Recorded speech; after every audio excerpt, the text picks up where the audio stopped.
बिस्मिल्लाहिर्रहमानिर्रहीम। उम्मीद है आप सारे ठीक होंगे।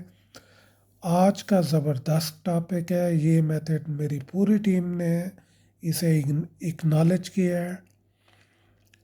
उम्मीद है आपको भी ये अच्छा लगेगा। ये स्टेप बाय स्टेप आप सिर्फ 10 मिनट लगाएं, इस टॉपिक को पढ़ें, इसे अप्रोच कैसे करना है। इसमें से 2 MCQs आने हैं, ठीक है। कभी ये होता है जीए में से एमसीक्यूज ज्वाइन का आता है, कभी एनाटॉमी में से देते हैं, देते लाजमी है।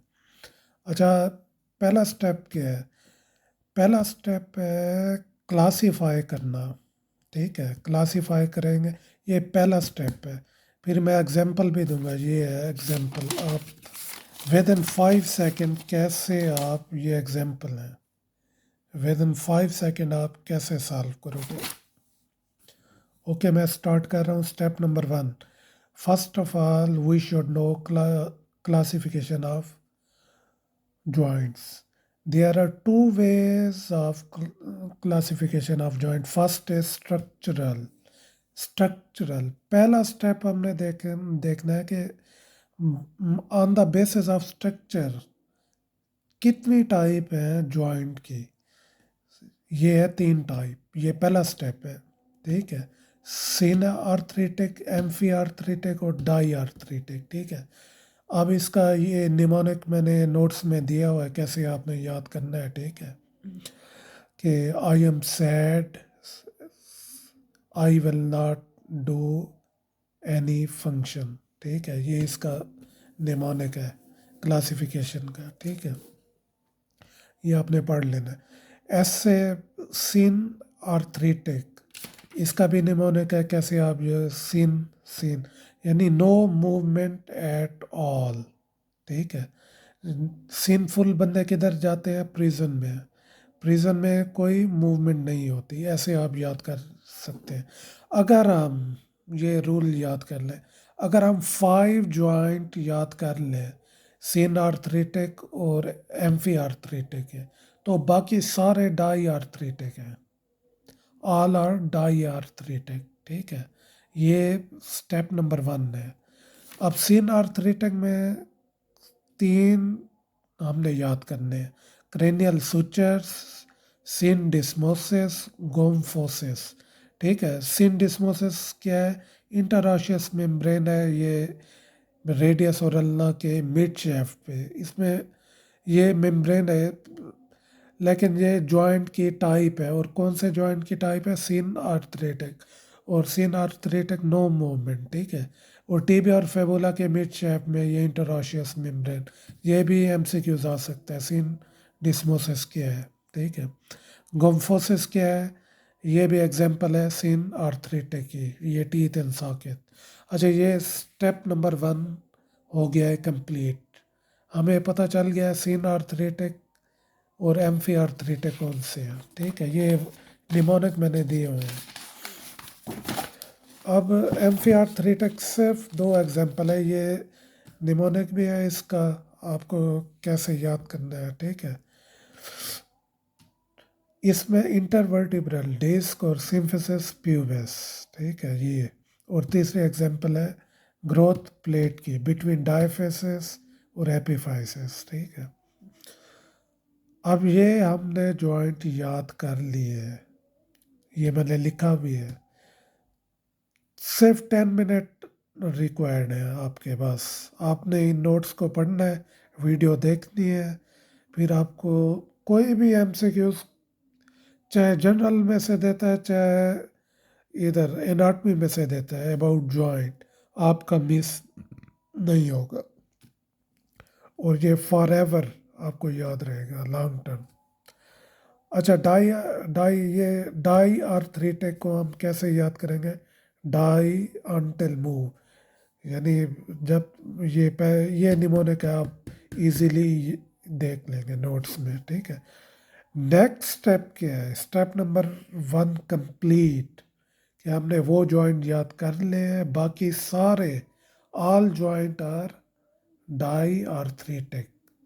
अब सेकंड स्टेप क्या है? हमें स्ट्रक्चरल क्लासिफिकेशन भी पता हो, कि सिनोवियल है, फाइब्रस है या कार्टिलेजेनस है।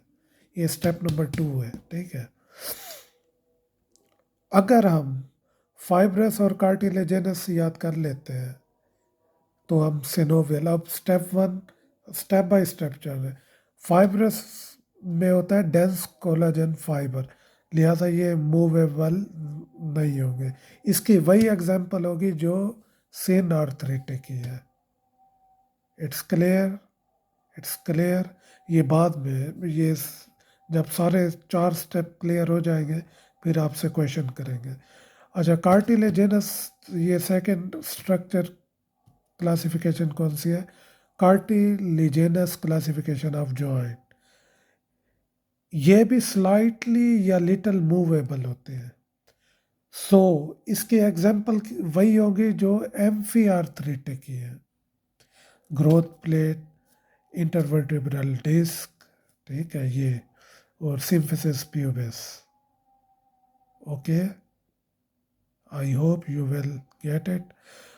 अच्छा, ये पूछा जाता है हाईलाइट कार्टिलेज किस में होते हैं, फाइब्रो किस में होते हैं। ये इंटरवर्टिब्रल डिस्क याद कर ले, इसमें फाइब्रो कार्टिलेज, बाकी सारी हाईलाइट कार्टिलेज। ये जब कार्टिलेज हिस्ट्रो में भी ये करेंगे। स्टेप बाय स्टेप चल रहे हैं, ठीक है। अब ये याद हो गया है, ठीक है। बाकी सारे ऑन द स्ट्रक्चरल बेस, इनके अलावा, इन 6 जॉइंट के अलावा, all joint are synovial. All diarthrodial joint जो हमने पहली क्लासिफिकेशन थी वो synovial, and all synovial joint are the diarthrodial, ठीक है। अब क्वेश्चन कैसे आएगा वो भी बताता हूँ। अब 2 स्टेप हमने क्लियर कर लिए। अब स्टेप नंबर 3 क्या है जी? सिनोवियल जॉइंट के टाइप्स याद करनी है। ये है जी 6 टाइप्स, ये मैंने सारा लिखा हुआ है। इसको अगर मैं ये एक्सप्लेन नहीं करना, ना इतना टाइम है हमारे पास, ठीक है। ये सारा नोट्स में मैंने लिखा हुआ है, इजी फार्मूला भी याद करने के लिए। अच्छा, फार्मूला निमोनिक इसी तरह से ही याद करना है, क्यों? क्योंकि आगे हमें ये काम आएगा। पहले 3 क्या है जी? ये मोनो एक्सियल। 4/5 क्या है जी? By axial. और आखिरी क्या है? बॉल एंड सेकंड सॉकेट जो है वो क्या है? Multi axial. ये निमोनिक बिल्कुल ऐसे याद करना है आपने, ठीक है, भूलना नहीं है। ये हमारा हो गया स्टेप नंबर 3 कंप्लीट। चलो आप एग्जाम्पल, हम MCQs के एग्जाम्पल देते हैं जो पास पेपर में दिया होता है। अच्छा, वो जनरल एनाटॉमी से भी पूछा जाता है, इसमें से ये एनाटॉमी में भी जॉइंट पोर्शन में, ठीक है। Knee joint for example. अच्छा, वो function, on the base of function वो पूछेंगे ये नी जॉइंट क्या है, डाई आर्थराइटिक है, सिन आर्थराइटिक है, या कौन सा है। ये के रूल हम अप्लाई करेंगे, ये क्या हो गया? डाई आर्थराइटिक। ये स्टेप नंबर 1 कंप्लीट। स्टेप 2 वो पूछेगा स्ट्रक्चर इसका क्या है, ठीक है, सिनोवियल है, फाइब्रस है या कार्टिलेजेनस है, ठीक है। तो ये क्या हो गया? सिनोवियल। स्टेप नंबर 3, अब सिनोवियल में वो पूछेगा ये किस टाइप का है, हिंज टाइप है या बॉल एंड सैकेट है, ठीक है। ये क्या है? हिंज टाइप, ठीक है। और स्टेप नंबर 4, ये सारे क्वेश्चन है, ये मोनो एक्सियल है, बाई एक्सियल है या मल्टी एक्सियल है। ये क्या है? Mono axial. अगर ये स्टेप बाय स्टेप चले ये सारा क्वेश्चन हल हो जाएगा। अब ये एग्जांपल नंबर 2 किसकी है? ये रिज जॉइंट, डाई आर्थराइटिक है, सिनोवियल है, लिप्साइडल है और मोनो एक्सियल है। I hope you will find it very very useful. Please encourage करें इसे, मेरे चैनल को, मेरी टीम को आप सपोर्ट करें। इंशाल्लाह इंशाल्लाह ये 2 मंथ का प्लान है हमारा, हर चीज़ क्लियर होगी इंशाल्लाह। ये न्यू वे ऑफ टीचिंग है, न्यू वे ऑफ प्रिपरेशन है। थैंक यू, अल्लाह हाफिज़।